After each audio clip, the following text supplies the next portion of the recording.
let's talk about King's Ransom.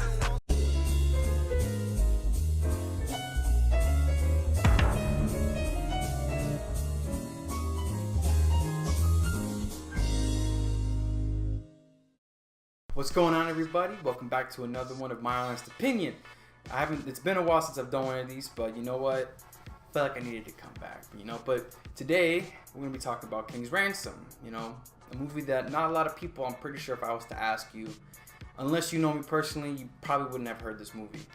This came out in the cut, 2005, nobody knew anything about this shit, but let's talk about the synopsis real quick. When the rich and arrogant Malcolm King, Anthony Anderson, informs his wife Renee, Kalita Smith, that he plans to divorce her, she becomes intent on taking as much of his money as possible in the settlement. Malcolm devises a way to keep his fortune, but it involves staging his own kidnapping. Unfortunately for Malcolm, numerous people, including the scheming Corey, Jay Moore, are already planning on abducting him, and there are various inept attempts to produce the wealthy man's money. Okay. I gotta have my phone here, put in my little coat pocket because I'm looking. So this movie is another one of those movies where it has like a special place in my heart. Let's take a trip back to my past. Yeah, I'm pretty sure I'm home alone. I'm going through my on-demand stuff, right? I recognize Anthony Anderson from Kangaroo Jack. And I saw the trailer for it and I was like, what's this movie? He's in it. He was funny in Kangaroo Jack. So I was like, all right, sure, why not? I was a little ass kid watching this movie and I was just like, yeah, let's watch it. And I thought it was... I didn't obviously get a lot of the jokes or a lot of the things, but like basic shit like this girl's hot, she's a fat ass. A lot of these things, I'm gonna leave it as a surprise.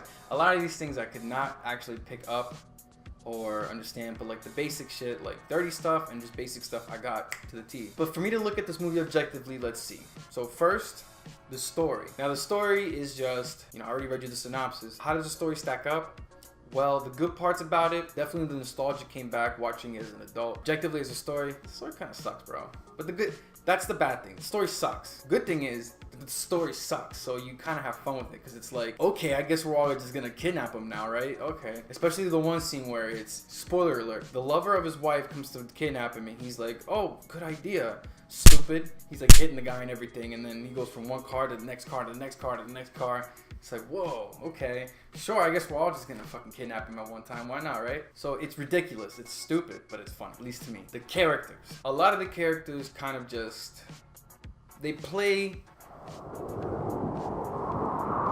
a little bit of a stereotype of each other. Malcolm's the big successful man who's rich as fuck, and then he's like, you're pitiful. Get out of my way. And then his wife is just like a gold-digging bitch. Standout roles, at least in this movie, Corey. I was about to look it up, to be honest. Corey's a standout role just because of, I feel like everybody's been in his position before where he's just in the pit, just dealing with shit left and right. And as the movie goes on, you see him just mentally fucking break. Like he was an innocent guy. He's just like, when push comes to shove, he just falls. He doesn't like really fight back. But then eventually at one point, Malcolm King pushes this man over the edge and he just fucking snaps. And I feel like everybody's been that close, or at least have been at that point where there's just like, I'm tired of this shit. Just break shit, At least myself, I've definitely been there before. I've definitely wanted to just lose all control and just punch something in the wall, or just, well, yeah, we've all punched something or hit something or said something we regretted or some shit, but didn't it feel good? Didn't it feel good?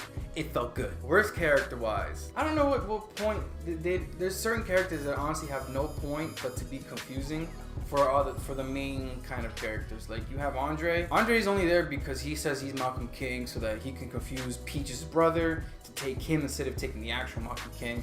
He's just an arbitrary character. No, he doesn't serve anything to the plot besides hooking up with Peaches.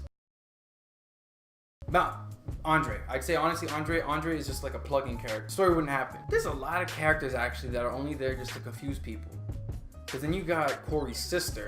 She's only there to confuse shit, and then she becomes the plot point where at the end of the... but then she's just a piece of the... Besides Malcolm and Renee, everybody else kind of fits a role where they're either part of the kidnapping or they're to just confuse people.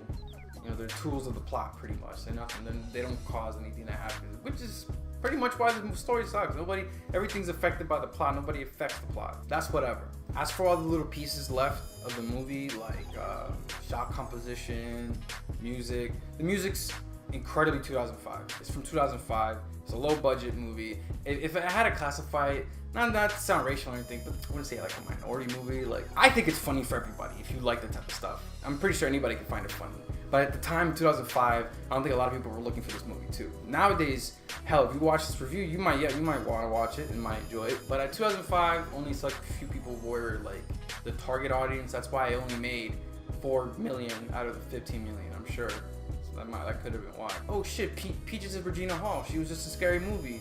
Oh shit, it's Charlie Murphy. Yo, let's go check this out. The guy who plays Andre was also in Scrubs at the time too. So like a lot of these people were just like, oh, look at these famous 2005 black actors. Yo, let's make a movie with them. And everybody was like, oh shit, I know you, and you.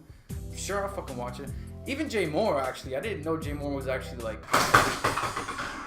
For some reason, my VR shit just fell. Tell me why do you fucking do this? Overall, rating for this movie, to be generous, I'll give this movie a 6.5. I see we're switching vehicles. Y'all really know what y'all do. I'd honestly would rewatch this. This is a fun movie to watch by myself or with people because it's just so silly. The scene where he snaps, I love it. You can't tell me that one time when you've been so upset, you just want to roll up to your old job, beat the shit out of the manager and the guy who took your job, whip your dick out at a pawn shop. Watch that scene to entice you. That's been my honest opinion about King's Ransom. If you guys like the video, please like, comment, subscribe, and hell, ring the bell if you want me to annoy you some more. You know, go for it. Peace out.